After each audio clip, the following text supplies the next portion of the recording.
Hello everyone, it's Lopa here, and today we are going to talk about the underrated method of swatching watercolors. So let's get started. If you have been swatching watercolors like this, like in a small square boxes where you were swatching each and one mixes individually, then there is a better way to do it. I'll show you in a few seconds.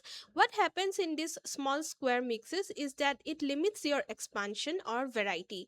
Now in here in this palette I'm taking um red color. It's a crimson color. You can take anything. It's just about the method and not about the colors. But notice how big is my swatch here. So what I'm doing is that I'm taking one color with my brush with enough water on it, and I'm making a bigger patch, which is not exactly the small squares that I have shown you. And whenever I am mixing other colors, I am not mixing it together. I'm mixing it differently on my palette, and I'm taking the colors and I'm mixing it on paper. The first one is red color, crimson, and the second one is burnt sienna, burnt umber, or brown color. So I'm directly mixing it on the paper, and it is in the paper itself it is getting mixed with other colors. So what happens is that it keeps its own quality at some point, and at some point it also gets mixed with other color. So in this bigger patches, we have all the spaces to do all this kind of experiment. I'm also putting some more water to fade it down a little so that I can have the value splits, you can say. And see how I'm taking ultramarine color here, and I'm also putting that ultramarine color directly on the patch there. Now, I will tell you the reasoning behind what I'm doing here, but I want you to first watch how I'm doing the swatches here.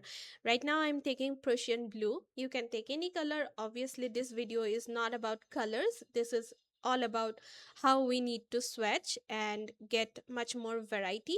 If you check the swatch now, what you will see is that how beautifully the burnt umber or the brown color is mixing with Prussian blue. It is not only mixing, but it is creating a various range of grays in itself. So what I want to do is that when I create a mix like this, I also like to imagine things inside these patches.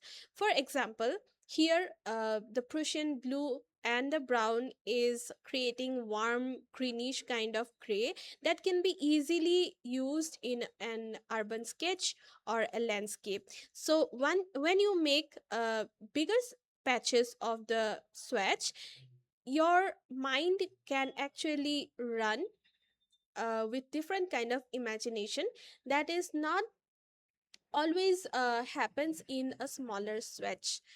uh, and this is particularly interesting, the last one, because I'm taking colors like yellow, orange, and reds. And here actually this mix was I was thinking about maybe this mix can go very well with some flowers or floral paintings, because these are the colors that are normally found in flowers. But very beautiful dramatic kind of thing happens when you don't try to control a watercolor. You'll see in a few seconds here how this beautiful swatch turns into a very nice sunset kind of sky. The tiny dot of white that you see on this patch is not actually intended. This is accidental, but I'm keeping it because of my imagination. I was trying to find some floral colors here, but the beautiful tiny white highlight showed me that this kind of swatch or this kind of colors can also go with a beautiful sunset. So sometimes accident happens, and these are actually not accidents as it turns out to be. So I want you to practice this kind of swatch, bigger one where you mix directly, where you put your colors directly on the paper, and then try to imagine what you see inside. Just like how we see the clouds in the sky and we imagine different kind of forms, like oh, is it a cat, is it a dog, is it a fish kind of thing. Exactly like this, when you make bigger swatches of the color, you will start to see things inside it. Let me know how it goes with your color swatches, and see you in the next video. Bye now.